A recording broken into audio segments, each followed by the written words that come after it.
ಅಲ್ಲ ಕಣ್ರಿ, ಈ ಜಾತಿ ಗಣತಿಯಿಂದ ನಮ್ಗೇನ್ರಿ ಪ್ರಯೋಜನ? ನಿಮ್ಗೇನಾದರೂ ಪ್ರಯೋಜನ ಆಗ್ತಿದ್ಯಾ? ನಿಮ್ಮ ಪಕ್ಕದಲ್ಲಿರೋರ ಹತ್ರ ಒಮ್ಮೆ ಕೇಳಿ ನೋಡಿ.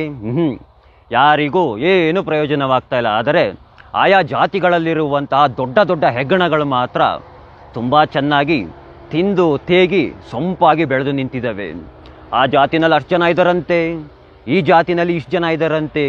ಈ ಜಾತಿಗಳಲ್ಲಿರುವಂತಹ ಜನಸಂಖ್ಯೆಯ ಲೆಕ್ಕಾಚಾರಗಳನ್ನು ಕಟ್ಕೊಂಡು ಸಾಮಾನ್ಯ ಜನರು ಏನ್ರಿ ಮಾಡಬೇಕು? ಅದೇ ಉಪ್ಪಿನಕಾಯಿ ಹಾಕ್ಕೊಂಡು ನೆಕ್ಕಬೇಕಾಗುತ್ತೆ ಅಷ್ಟೇ. ಈ ಜಾತಿ ಗಣತಿಯಿಂದ ಸಾಮಾನ್ಯ ಜನರಿಗೆ ಪ್ರಯೋಜನ ಇದೆಯೋ ಏನೋ ಗೊತ್ತಿಲ್ಲ. ಆದರೆ ಈ ನಮ್ಮ ಜಾತ್ಯತೀತೆಯ ದೇಶ ಅಂತ ಕರೆಸಿಕೊಳ್ಳುವಂತಹ ಈ ನಮ್ಮ ಭಾರತದಲ್ಲಿರುವಂತಹ ಜಾತಿ ಹೆಸರಿನಲ್ಲೇ ವಲಸು ರಾಜಕೀಯವನ್ನು ಮಾಡುವಂತಹ ಜಾತ್ಯತೀತ ರಾಜಕಾರಣಿಗಳಿಗೆ ಮಾತ್ರ ತುಂಬ ಪ್ರಯೋಜನ ಅನ್ನೋದಿದೆ. ಈ ಜಾತಿ ಗಣತಿಯನ್ನು ನಡೆಸುವಂತಹ ಬದಲು ಜನಸಾಮಾನ್ಯರ ಆರ್ಥಿಕ ಸ್ಥಿತಿಗತಿಗಳ ಬಗ್ಗೆ ಒಂದು ಸರ್ವೆಯನ್ನು ನಡೆಸಿ. ಏತಕ್ಕಾಗಿ ಅಂದರೆ ಇವತ್ತಿನ ದಿನ ಎಲ್ಲ ಜಾತಿಗಳಲ್ಲೂ ಬಡವರಿದ್ದಾರೆ, ಎಲ್ಲ ಜಾತಿಗಳಲ್ಲೂ ಸಹ ಶ್ರೀಮಂತರಿದ್ದಾರೆ. ಹೀಗಿರುವಾಗ ಅದು ಹೇಗೆ ನೀವು ಆ ಜಾತಿನಲ್ಲಿ ಮಾತ್ರ ಬಡವರಿದ್ದಾರೆ, ಈ ಜಾತಿಲಿ ಮಾತ್ರ ಶ್ರೀಮಂತರಿದ್ದಾರೆ ಅಂತ ಅಂದ್ಬಿಟ್ಟು ಅದು ಯಾವ ಲೆಕ್ಕಾಚಾರದ ಮೇಲೆ ನೀವುಗಳು ಗುರುತಿಸ್ತೀರಾ? ಈ ರೀತಿಯಾಗಿ ಏನಾದ್ರೂ ನಮ್ಮಂಥವ್ರ ಪ್ರಶ್ನೆಯನ್ನು ಮಾಡಿಬಿಡ್ತು ಅಂತಂದರೆ ತುಂಬ ಚೆನ್ನಾಗಿರುವಂತಹ ಒಂದು ಉತ್ತರವನ್ನು ರೆಡಿ ಮಾಡಿಕೊಂಡು 70 ವರ್ಷದಿಂದ ಇಟ್ಕೊಂಡ್ಬಿಟ್ಟಿದ್ದೀರಾ.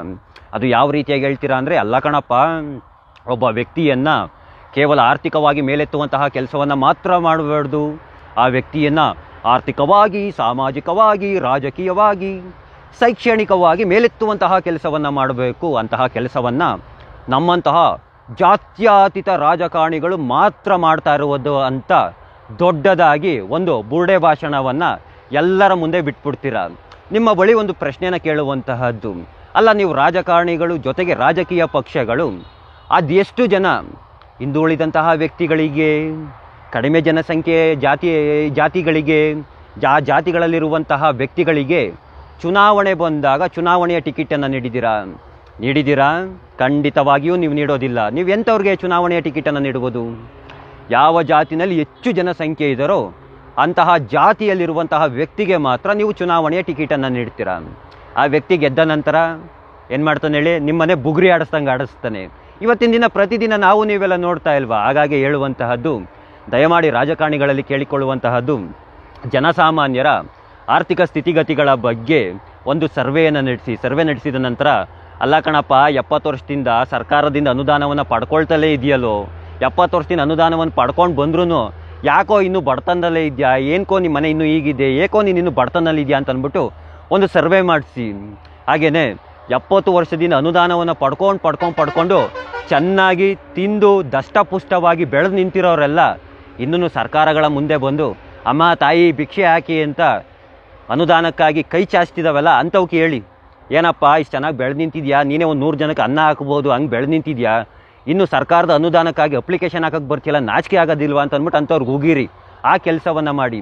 ಒಂದು ಮಾತನ್ನು ಹೇಳ್ತೀನಿ ಕೇಳಿ, ಒಬ್ಬ ವ್ಯಕ್ತಿಯನ್ನು ನೀವು ಒಮ್ಮೆ ನಿಯತ್ತಾಗಿ, ನೀವು ರಾಜಕಾರಣಿಗಳು ನಿಮ್ಮ ನಿಯತ್ತಿತ್ತು ಅಂತಂದರೆ ಒಬ್ಬ ವ್ಯಕ್ತಿಯನ್ನು, ಬಡತನದಲ್ಲಿರುವಂತಹ ವ್ಯಕ್ತಿಯನ್ನು ಆರ್ಥಿಕವಾಗಿ ಮೇಲೆತ್ತುವಂತಹ ಕೆಲಸವನ್ನು ನಿಯತ್ತಾಗ ಒಮ್ಮೆ ಮಾಡಿಬಿಡಿ.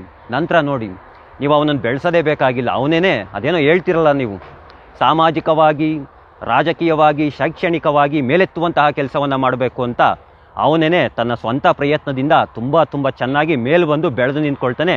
ನೀವು ಹೆಗ್ಲೂ ಕೊಡಬೇಕಾಗಿಲ್ಲ, ನೀವು ಅವನಿಗೆ ಸಹಾಯವನ್ನು ಮಾಡಲೇಬೇಕಾಗಿಲ್ಲ. ಯಾಕೆ ಮಾತನ್ನು ಹೇಳ್ತಾ ಇದ್ದೀನಿ ಅಂದರೆ, 70 ವರ್ಷದಿಂದ ಗರೀಬಿ ಹಟಾವೋ ಅಂತ ಹೇಳ್ಕೊಂಡೇ ಬರ್ತಾ ಇದ್ದೀರಾ. ಯಾವ ಗರೀಬಿ ಹಟಾವಗಳು ಕಾಣಿಸ್ತಾ ಇಲ್ಲ. ಅದರಲ್ಲೂ ನಮ್ಮ ರಾಹುಲ್ ಗಾಂಧಿ ಅವರು ಒಂದು ಪ್ರಶ್ನೆಯನ್ನು ಮಾಡುವಂತಹದ್ದು, ಭಾರತ ದೇಶ ಇನ್ನೂ ಏತಕ್ಕಾಗಿ ಬಡತನದಲ್ಲಿದೆ ಅಂತ ಅಂದ್ಬಿಟ್ಟು. ಇಂಥ ಪುಣ್ಯಾತ್ಮರಿಗೆ ಯಾವ ರೀತಿಯಾಗಿ ಏನು ಹೇಳಬೇಕೋ ಗೊತ್ತಿಲ್ಲ. 3 ಪ್ರಧಾನಿಗಳು ಪ್ಲಸ್ 1 ಆಡಳಿತವನ್ನು ನಡೆಸಿರೋಂಥವ್ರು ಇವರು ಉತ್ತರವನ್ನು ಕೊಡಬೇಕು, ಏತಕ್ಕಾಗಿ ಭಾರತ ಇನ್ನೂ ಬಡತನದಲ್ಲಿದೆ ಅಂತ ಅಂದ್ಬಿಟ್ಟು. ತೆರಿಗೆ ಕಟ್ಟೋನು ಕಟ್ತಾ ಇರ್ತಾನೆ, ಉಚಿತವಾಗಿ ಕೊಡೋಂಥವ್ರಿಗೆ ಕೊಡ್ತಾ ಇರಿ. ಅವರು ತಿಂದು ಉಂಡು ಮನೆಯಲ್ಲಿ ಕೂತ್ಕೊಂಡು ಮಕ್ಕಳನ್ನ ಹುಟ್ಟಿಸಿ ಮಕ್ಳ ಬಗ್ಗೆ ಯೋಚನೆ ಇಲ್ಲ, ಮಕ್ಳಿಗೆ ವಿದ್ಯಾಭ್ಯಾಸ ಕೊಡಿಸ್ಬೇಕು ಅನ್ನೋ ಯೋಚನೆ ಇಲ್ಲ, ಮಕ್ಳ ಫ್ಯೂಚರ್ ಬಗ್ಗೆ ಯೋಚನೆ ಇರೋದಿಲ್ಲ. ಹುಟ್ಟಿಸಿ ತಗ್ ರೋಡಿಗೆ ಬಿಸಾಕ್ತಾ ಇರ್ತವೆ. ನೀವುಗಳು ಅಂಥವ್ರನ್ನ ಸಾಕೊಂಡು ಕೂತ್ಕೊಂಡಿರಿ. ಇನ್ನೆಲ್ಲಿಂದ ಗರೀಬಿ ಹಟಾವೋ ಅಂತೆ. ಅಯ್ಯೋ, ಭಾರತ ಬಡತನದಲ್ಲಿ ಯಾಕಿದೆ ಅಂತ ಪ್ರಶ್ನೆಯನ್ನು ಮಾಡಿದ್ರೆ ಇನ್ನೇನಂತ ಉತ್ತರವನ್ನು ನೀಡೋದಕ್ಕಾಗುತ್ತೆ? ರಾಜಕಾರಣಿಗಳು ದಯವಿಟ್ಟು ಬದಲಾಗಿ, ನಿಯತ್ತಾಗಿ ಬಡತನದಲ್ಲಿರುವಂಥವ್ರನ್ನ ಮೇಲೆತ್ತುವಂತಹ ಕೆಲಸವನ್ನು ಮಾಡಬೇಕು ಅಂತ ಅಂದರೆ ಬಡವರನ್ನು ಬೆಳೆಸುವಂತಹ ಕೆಲಸವನ್ನು ಮಾಡಿ, ನಿಮ್ಮ ಜಾತಿ ಲೆಕ್ಕಾಚಾರದ ರಾಜಕೀಯವನ್ನು ಬಿಟ್ಬಿಟ್ಟು ಅಂತ ಹೇಳ್ತಾ, ಜನಸಾಮಾನ್ಯರು ನೀವುಗಳು ಎಲ್ಲಿಯ ತನಕ ಇವನು ನಮ್ಮ ಜಾತಿಯವನು ಅಂತ ನೋಡಿಕೊಂಡೇ ಓಟ್ ಹಾಕ್ತಿರ್ತೀರೋ ಅಲ್ಲಿಯ ತನಕ ನೀವು ಇವತ್ತಿನ ದಿನ ಹೇಗಿದ್ದೀರಾ ಅದೇ ಜಾಗದಲ್ಲಿರ್ತೀರ.